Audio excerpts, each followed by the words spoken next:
Кутман кеш, урматтуу телекөрүүчүлөр, түз эфирде Сары Эсеп, студияда адаттагыдай мен Мурат Жолкеев. Ал эми бүгүнкү биздин темабыз кургак учукка каршы орозодо дарыланууга болобу деген сөздөрдүн тегерегинде болмокчу. Ал жөнүндө кененирээк маалымат алуу үчүн атайын студиябызга биз кадырлуу адисти дарыгерди чакырганбыз. Уруксат берсеңиздер, сиздерди тааныштырып өтөйүн. Төлөгөнов Темир Шарипович, Юсаевдин кургак учукту айыктыруу долбоорунун адиси Темир Шарипович студиябызга кош келиптир. Саламатсызбы? Саламатсыз. Ден жакшыбы? Кудайга шүгүр. Рахмат. Урматтуу телекөрүүчүлөр, түз эфирдебиз. Айтылып жаткан ушу кургак учук боюнча ойлоруңуздар, суроолоруңуздар, пикирлериңиздер болсо, анда 67 01 91 сандарын терип түз байланышка чыксаңыздар болот. Биздин темада айтылып аткандай эле, урматтуу Темир агай, айтып өтсөңүз, кургак учук менен ооруп аткан адам негизи эле орозо кармаса болобу? Эми мен адис катары айтып кетишим, кургак учуктун дарылануусу абдан узак мөөнөткө созулат да. Сезимтал түрү менен ооруган киши болсо 6 айдан жогору дарыланыш керек. Дарыга туруктуу түрү менен ооруп калса 2 жылга чейин. Анан бир дала эле дарыларды ичишет булар. Орозо маалында бул эртең менен оозду жабыш керек. Анан азыр 15-16 сааттан кийин ооз ачыш керек болот да. Бул дарылар кургак учукка каршы колдоно турган дарылар, күчтүү дарылар болот да. Аны биз кээ бир оорулар бөлүп ичишет да, бир күндүн ичинде 2ден же 3төн бөлүп анан себеби күчтүү дары болгон соң анча-мынча жагымсыз эмелер байкалат да. Ошону басыш үчүн бөлүп ичишет дагы, анан дагы тамак менен ичкендери бар, суу менен ичкендери бар.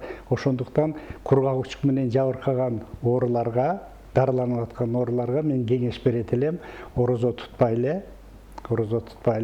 Анан кийин айыккандан кийин ушу каза болгон күндөрдү толтуруп койсо болот. Муну исламда деле ошентип айтышат. Молдолор менен биз көп эле жолугабыз.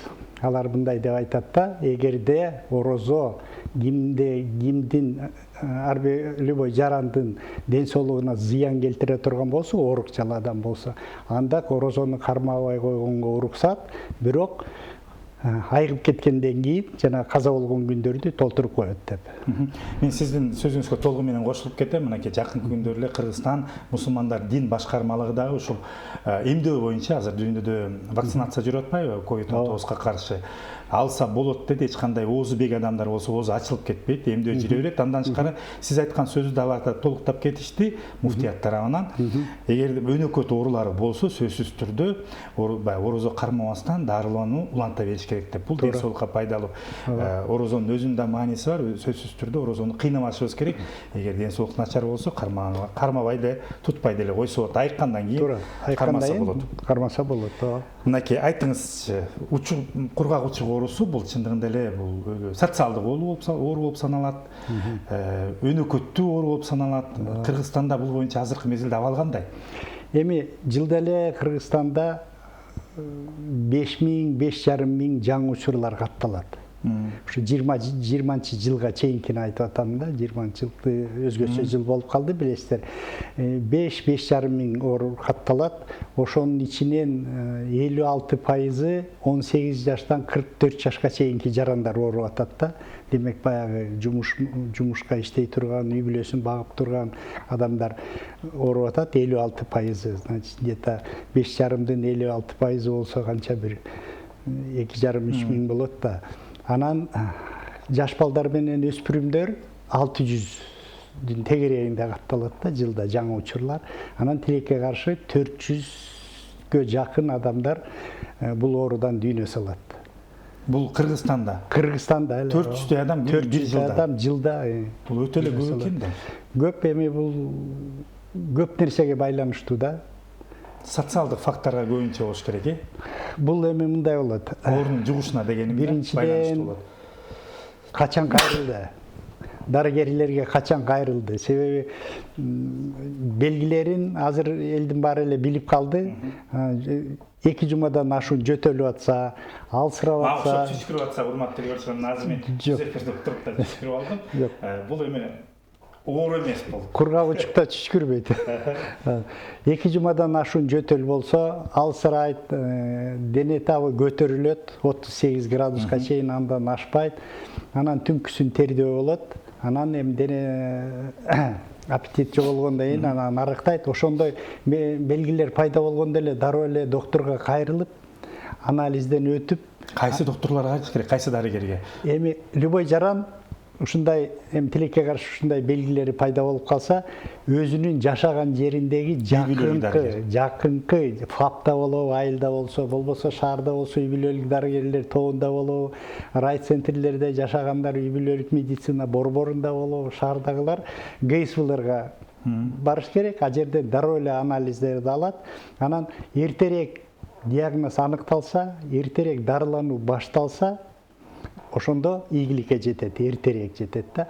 А кээ бирөөлөр тилекке каршы жөтөлүп жүрө берет, тоотпой жүрөт, анан акыбалы начарлаганда дагы барып анан дарылануу кээ бирде ушинтип ийгиликке жетпей калып атат да.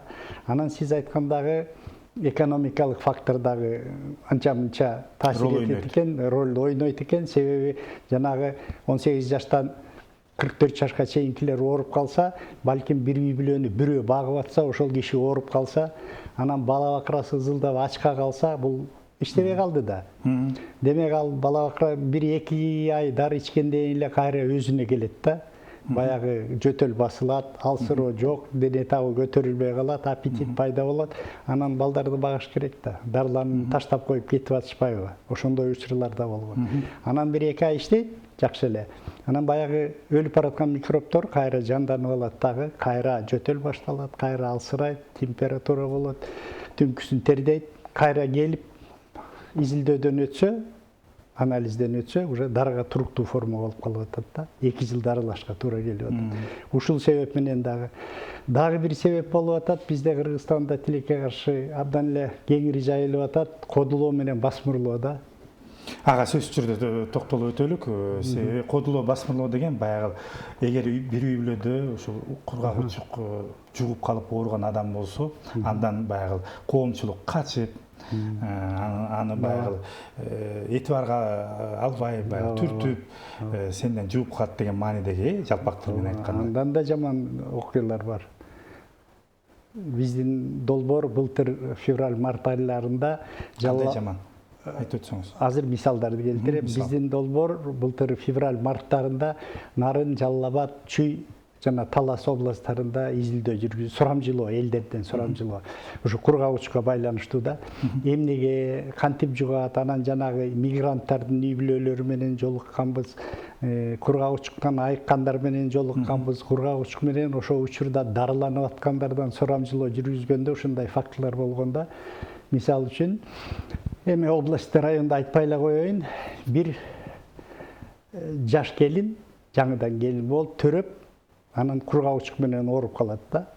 Ооруп калганда кайненеси баласын алып калып, өзүн төркүнүнө жөнөтөт. Бар айланайын, төркүнүңө барып айыксаң келесиң деп. Ушундай учур элдер айтып берди да. Баласынан ажыратканда, баласынан ажыратып, төркүнүңө барып айыксаң келесиң, айыкпасаң эми түшүнүктүү болуп атат да. Андан дагы бир аял кызын турмушка бермей экен да. 1-2 айдан кийин уже кудалашып, сүйлөшүп, баягы тойго даярданып атканда кургак учук болуп калат да ал аял. Анан 2 ай дарыланбай, кызын турмушка бергенден кийин дарыланууну баштады, но уже акыбалы начар болуп калды да. Анан эми ал аял Кудайга шүгүр айыгып кетти, но 2 ай ушу кызымды турмушка берейин деп. Себеби диагноз кургак учук коюлуп калса эле кызы турмушка чыкпай калмак. Бул уже турган иш да. Ушундай кодулоолор. Мындай караңгылык деп койсок болот экен да, бул кандайдыр бир түшүнбөстүк. Ушул жерден эми мынакей жакшы мисалдарды келтирип өттүңүз. Биздин телекөрүүчүлөргө, жалпы кыргызстандыктарга так маалымат берип өтсөңүз. Кандай учурларда ушул кургак учук, башкача айтканда туберкулез оорусу жукпайт? Билип алсак. Туберкулез оорусу эми мындан башташ керек да, кайсы жол менен жугат? Кайсы учурда жугат? Кургак учук только эле аба аркылуу жугат. Жөтөлгөндө, түшкүргөндө, сүйлөгөндө, ырдаганда ошондо жугат да, бирок жугуза турган киши ал өпкөсүнүн кургак учуктун ачык формасы менен ооругандар. Мисал үчүн 100 кишини алса, өпкөнүн кургак учук менен ооруган. Ошолордун баары жуктурбайт. Какой-то бир 10-15, балким 20% эле жуктурат да. Демек, баары жуктура бербейт. Анан аны сактаныш үчүн эң эле биринчи профилактика кургак учуктугу эң эле эрте аныктоо ооруну. Аныктап туруп анан эрте дарыланууну баштап, анан докторлор буйрган таблеткаларды, канча дарыларды буйрса дагы ошону үзгүлтүксүз ичкенде ошондо бат эле айыгып калат и элге да жукпай калат да. Бир. Анан экинчиден мен айтып кетерим, ол маска, азыр кийип жүргөн маскалар, бет каптар кургак учуктан сактайт. Эң жакшы. Ал 100% гарантия бар да. Вот. Себеби эмнеге жугузуп кетип атат, баягы элде дагы бир туура эмес түшүнүк бар экен, ошо сурамжылоодо да билинди, мурун деле биз угуп жүргөнбүз. Бир үй бүлөдөн 3-4 ооруп калса, бул тукум кууйт деген элде туура эмес уламыш бар да. Бул тукум куубайт. Бирөө ооруп калат, дарыланбай, аныктабай жүрөт оорусун, дарыланбай жүрөт. Анан такыр болбой калганда докторго барат, кургак учук деген диагноз коюлат. Дарылана баштайт, анан ошол эле учурда дарыланып атканда үй бүлөсүнөн бирөө ооруп калат, дагы кургак учук болот. Андан кийин дагы бирөө ооруп калышы мүмкүн. Ошондо элдер туура эмес ойлойт экен да, тукум куйт экен деп. Тукум куубайт. Бул диагноз коюлгуча жуктуруп салган да үй бүлөсүнө. Дагы бир учурда статистикалык маалыматтарга токтоп койсоңуздар, барбы сиздерде ушул өспүрүмдөр, балдардын арасында ушул кургак учукка жуктуруп ооруган адамдардын саны канча? Азайып атабы, көбөйүп атабы? Кыргызстанда абалгандай? Эми орто эсеп менен ошондой эле болуп атат. Жалпысынан сезимтал түрү менен ооругандар Кыргызстан жылдан жылга азайып баратат. Кудайга шүгүр. Бирок дарыга туруктуу форма көбөйүп атат да. Дарыга туруктуу форма өсүп атат. Өспүрүмдөрдө жанагы мен айткандай 600 тегерегинде жылда жаңы диагноздар коюлуп атат. Бирок алардын дарылоосу, организмдери жашта тезирээк айыгып кетет деген ой бар. Ооба, эми убагында дагы эле мен айтып кетишим керек, баса белгилеп, убагында кайрылса ата-энеси, убагында кооптонуп, окуй бул балам жөтөлүп атат, эмне болду экен деп аптекага жүгүрбөстөн докторлорго жүгүрүш керек да. Азыр биз элге эмнеге көнгөн? Бирденке болсо эле аптекага барат, анан аптекар уже доктор болуп алат да. Моуну ичкиле, анан бул жаман, муну ичкиле деп. Ошол туура. Ушул жерден жакшы мен бере турган суроого өзүңүз мындай жакындаттыңыз да сөзүңүз менен.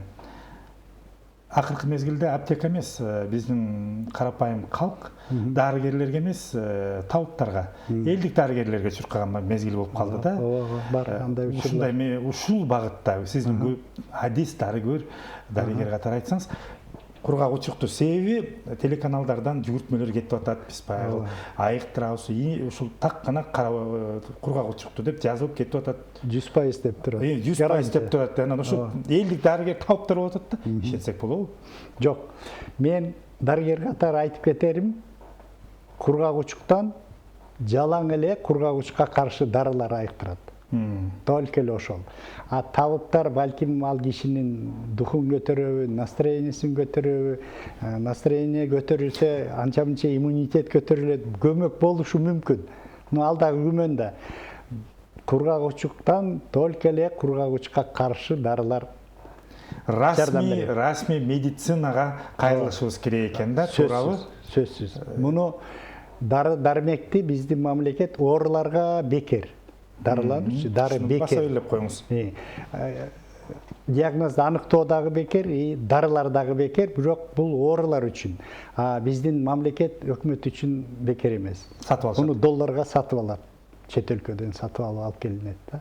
Мынакей сиздердин USAID долбоору экен да, ушу кургак учукка каршы күрөш боюнча экен да сиздердики. Сиздер кайсы багыттарда иш алып барасыздар да? Конкреттүү түрдө. Биздин долбоор 19-жылы башталды. Дарыга туруктуу кургак учуктун кесепеттерин, зыянын азайтуунун үстүндө иштеп атабыз да. Силер кандай информациялык маалымат таратуу же кандай? 4 багытта мындай да, кургак учукка диагностиканы жакшыртуу деген. Жакшыртуунун негизинде биздин долбоор эми саламаттык сактоо министрлиги менен улуттук фтизиатрия борбору менен анан милдеттүү медицина камсыздандыруу фонду менен тыгыз байланышта иштейбиз. Ошонун аркылуу докторлорду, дарыгерлерди, медайымдарды, лаборанттарды дагы окутуп, алардын ишин санариптештирип, баягы анализ мурун чыкканда кайра тиги жиберген врачка жеткиче жумалап жүрчү да, жана кагазчы. Азыр санариптештиргенден кийин биздин долбоордун жардамы менен ошол эле күнү азыр Gen Expert деген аппаратуралар коюлган, кургак учук барбы жокпу 2 сааттын ичинде эле аныктап коет. Аз келгенси анысы дагы дарыга туруктуубу же туруктуу эмеспи деп түрүн аныктап коет. Анан ошол эле замат тиги докторго электронный почта менен анализдин жыйынтыгы жиберилет. Тиги доктор тез арада тиги орунду эрте дарылаганга баштаганга шарт түзүлгөн да.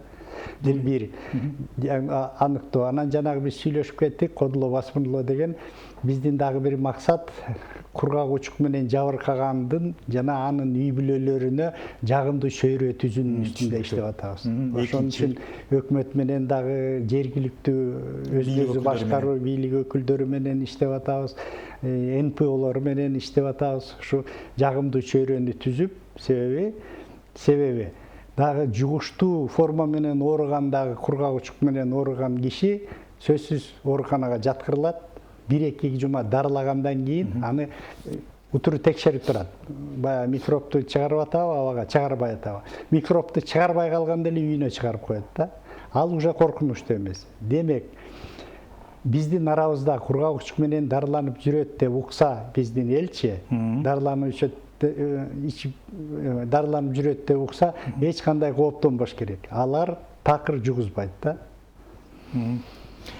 2, 3-чү, 4-чү дагы кайсы багыттарда 4 багытта алып барабыз дедиңиздер да, ишти долбоорлоо. Аныктоону жакшыртуу, дарылоону да жакшыртуу, себеби азыр ар кандай курстар жанагы 2 жыл дарылайт дебедимби? Дарыга туруктуу форманычы, дарыга туруктуу форманы 2 жыл дарылаган абдан эле кыйын болот. Азыр эми бүткүл дүйнө жанагы өнүккөн мамлекеттерден да биз да тажрыйба алып атабыз. Краткосрочный курстар дагы киргизилип атат да эртерээк. Түшүнүктүү. Ага айтсаңыз, салыштырмалуу мынакей Орто Азия өлкөлөрү менен биздин коңшу мамлекеттер менен жалпы эле КМШ мамлекеттерин арасында салыштырып көрөлүк да. Кыргызстанда ушул кургак учук боюнча орунун анын алдын алуу боюнча бизде абал кандай?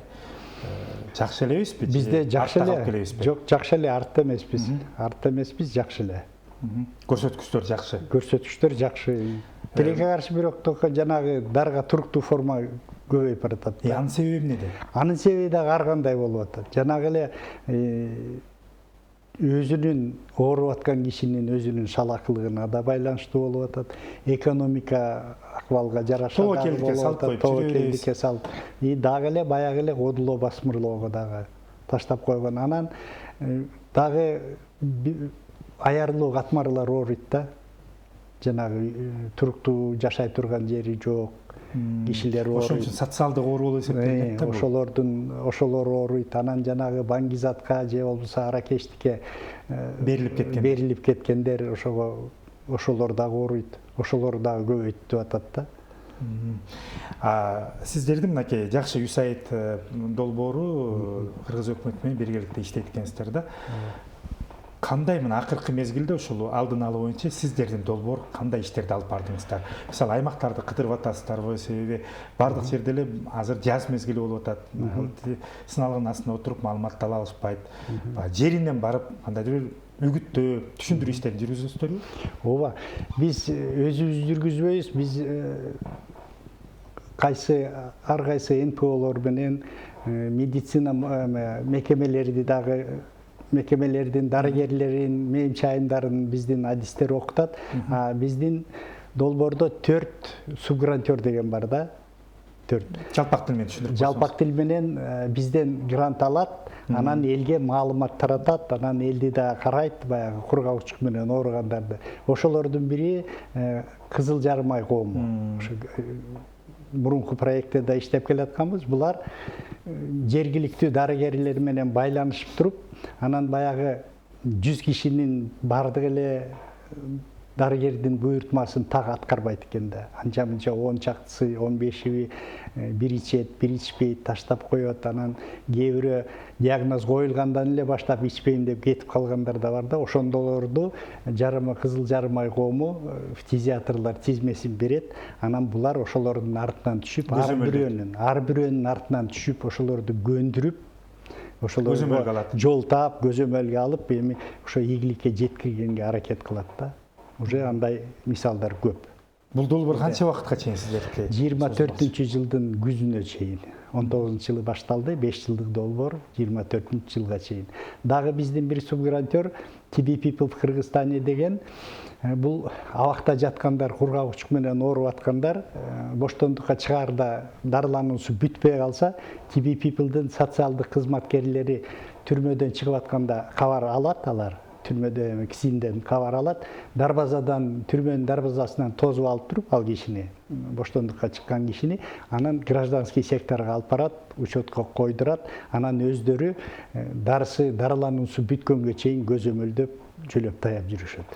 Негизи жалпылап айтканда бул кургак учук оорусунан айыкса болот 100% деп биз белгилеп өтүшүбүз керек экен да. Бир гана убагында дарыгерлерге калдырып, жана тийиштүү дарыларды убагында ичишибиз керек экен. Ушул жөнүндө маалыматты кеңирээк таратышыбыз керек, себеби көпчүлүк элде туберкулоз менен ооруп калса, айыккыс оору деп айтышат да.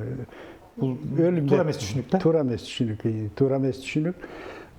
Эми жөн эле арифметиканы деле алсак, 5,5 миң катталат орто эсеп менен, бир жылда. Анын бир 400-ü тилекке каршы көз жумуп атат, а калган 5100-ü 5000 тегери айыгып атат да. Айыгат, сөзсүз айыгат. Бирок эле жанагыдай эле эрте кайрылып, эрте диагнозду аныктап алып туруп, анан дарыгердин буйртмасын так аткарып, ошондо ийгиликке жетет. Дагы бир суроо, бул өтө маанилүү, тагыраак жооп берип койсоңуз. Ушу кургак учук менен ооруган адамдар баягы диетага отурабы жана кандай тамак ашты жеши керек да? Кургак учук менен ооруган адамдар өзүнө жаккан тамагын иче бериш керек. Иче берет. Себеби кургак учукка каршы колдонуп аткан дарылар күчтүүрөөк болот. Күчтүү тамак жеш керек. Күчтүү тамак жеш керек. Колдон келишинче күчтүү, эми күчтүү дегенде баягы казы карта бешбармак эмес, витаминдүү, мөмө жемишти аралаштырып күчтүү эле тамак ичиш керек. Мисалы газы карта деп калдыңыздар. Демек майлуу тамактарды, майлуу эттерди жегенге болбойбу. Же аны жесе болот, кайсы учурларда? Жесе болот, алар эми өзүнүн акыбалына караш керек да. Себеби ар кимдин организми ар кандай да.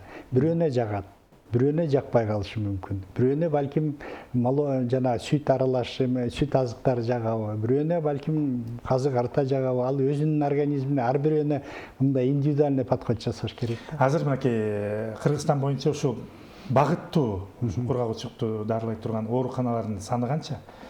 Бишкекте биз билебиз экөө. Бишкек шаарында экөө.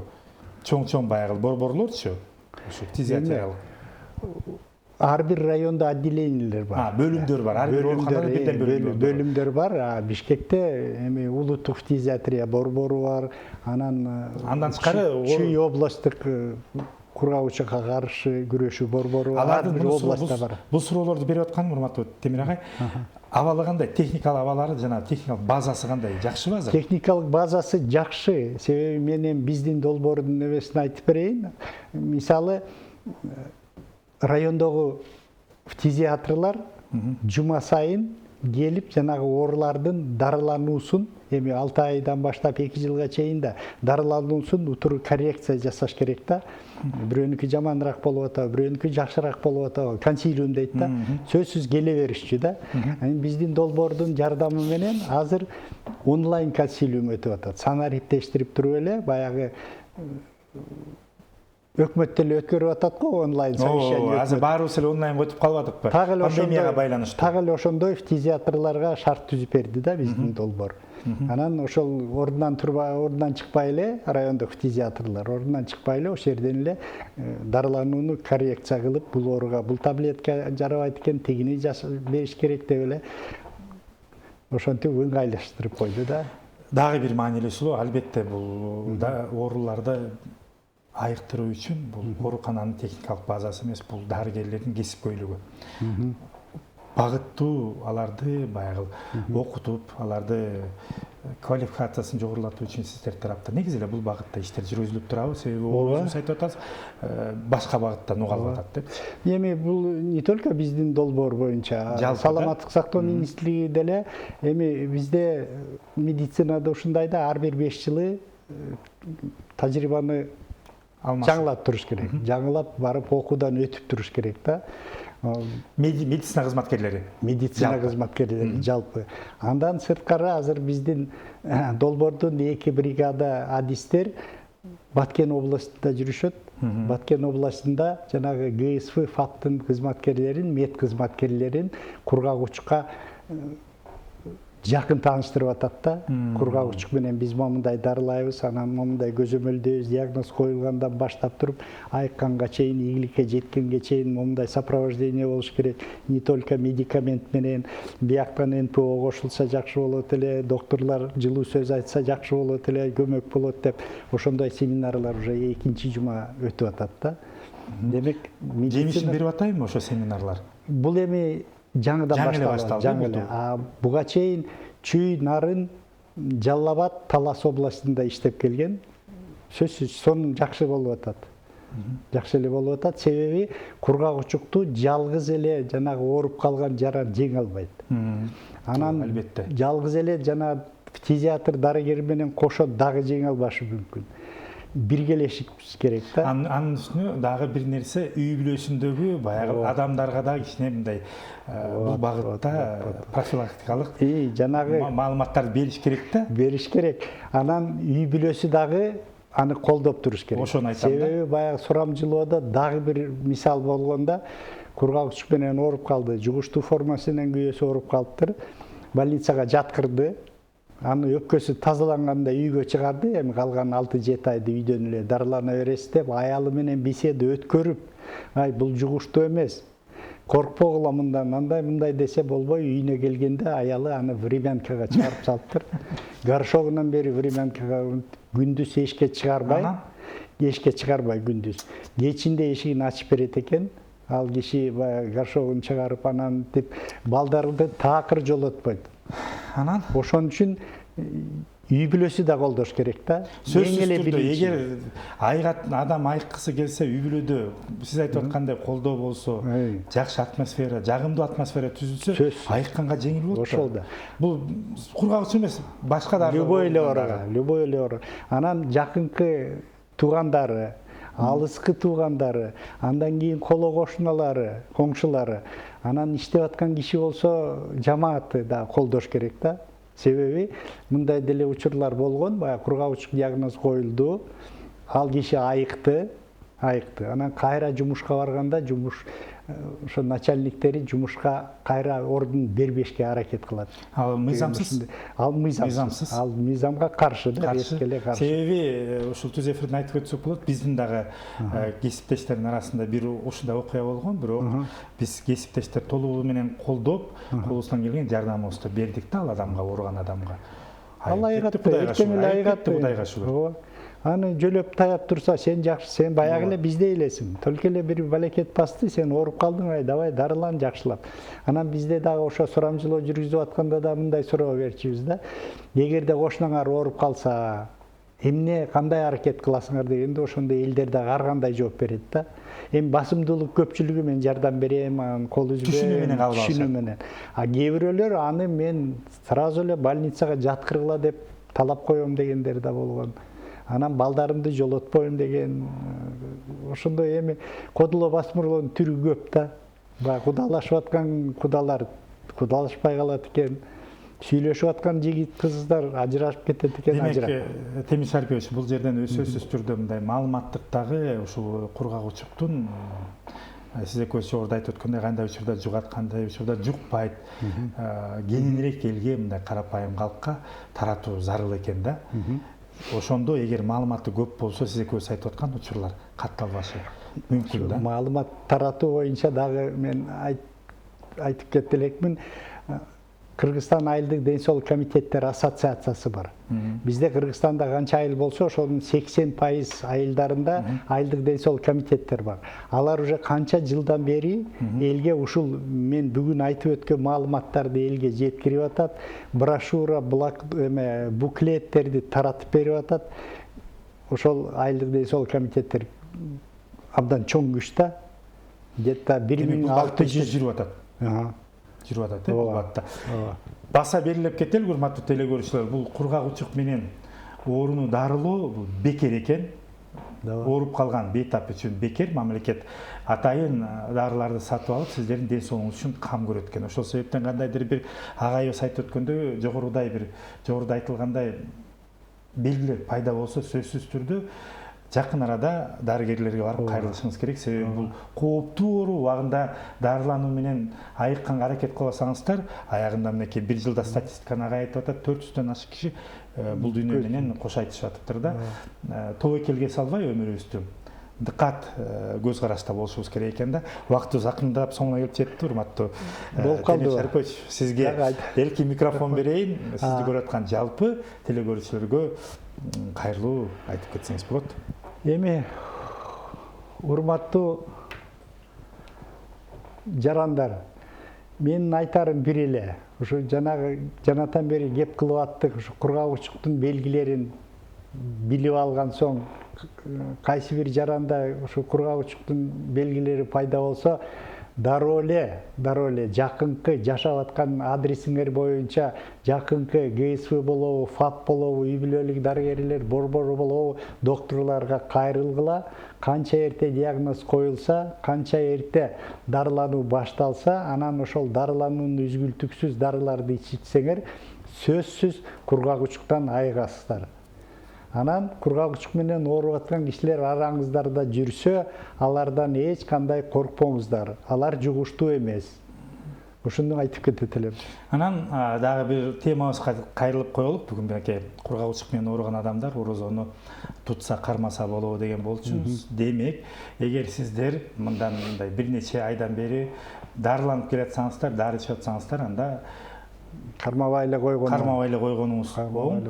Себеби ден соолугуңуз биринчи планда, айыккандан кийин келерки жылдары орозо кармаганга толук мүмкүнчүлүгүңүздөр бар. Бул тууралуу Кыргызстан мусулмандар дин башкармалыгы да баса берилип, атайын маалымат тараткан. Сизге ыраазычылык билдиремин.